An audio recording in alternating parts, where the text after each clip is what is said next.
Overnight on a Tuesday in August, security at Germany's Leipzig-Halle Airport spotted a drone carrying explosives hovering near the south runway. In that exact same window, a DHL cargo plane climbing away from the airport struck an unknown object mid-air. Leipzig is one of Europe's largest freight hubs. It operates as a critical military logistics node for NATO and serves as the European base for Ukraine's Antonov cargo fleet. Officials categorize the incident as a professional hybrid threat. That term describes a specific category of deniable sabotage, aimed directly at the critical infrastructure that keeps modern economies and militaries running. These attacks do not occur in isolation. They are sustained, multi-domain campaigns coordinating physical sabotage on the ground with digital intrusions in the network. The defining characteristic of this new environment is machine speed. Attackers probe infrastructure.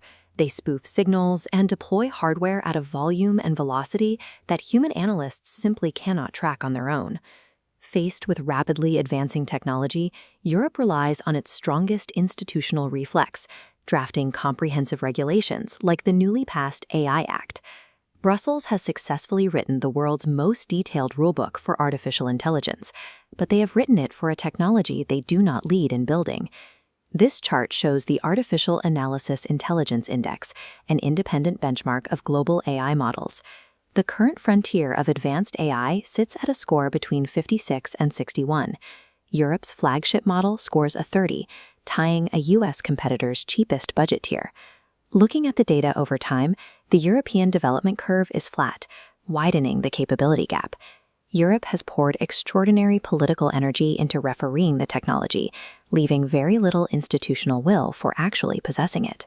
It is easy to point out that a large language model would not have physically intercepted that drone on the Leipzig runway.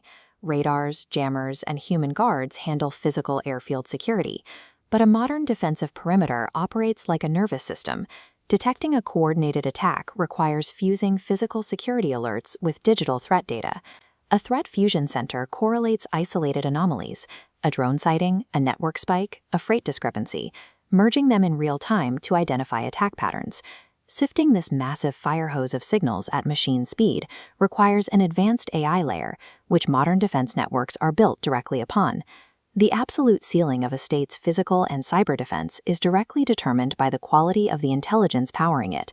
A better model means a faster, more resilient defense.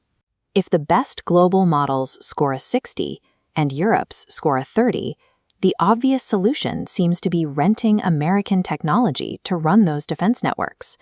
But sovereignty is a specific, non-negotiable security requirement. Sovereign AI means operating a model entirely within a nation's own jurisdiction, on hardware they physically control. Relying on foreign infrastructure subjects military threat fusion centers to another government's laws. It leaves critical defense networks vulnerable to export switches, API shutdowns, and differing political priorities during a crisis.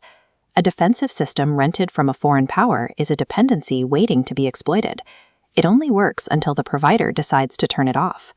Europe is investing real money into gigawatt data centers, and establishing global legal norms for AI certainly carries intrinsic value. This chart maps those investments against reality. Europe's sovereign AI is stuck at 30, while the global frontier is at 60, and the gap continues to grow. The threat environment escalates on the exact same timeline that Europe's capability stalls. Drafting a strong legal framework provides zero protection against immediate, physical threats on military runways. The incident at Leipzig folds into a growing list of breaches defining our current era. It serves as a stark reminder that the continent is operating under active, hybrid aggression. A regulatory rulebook, no matter how carefully drafted, cannot intercept a drone. It cannot secure a logistics network, and it cannot fuse threat data.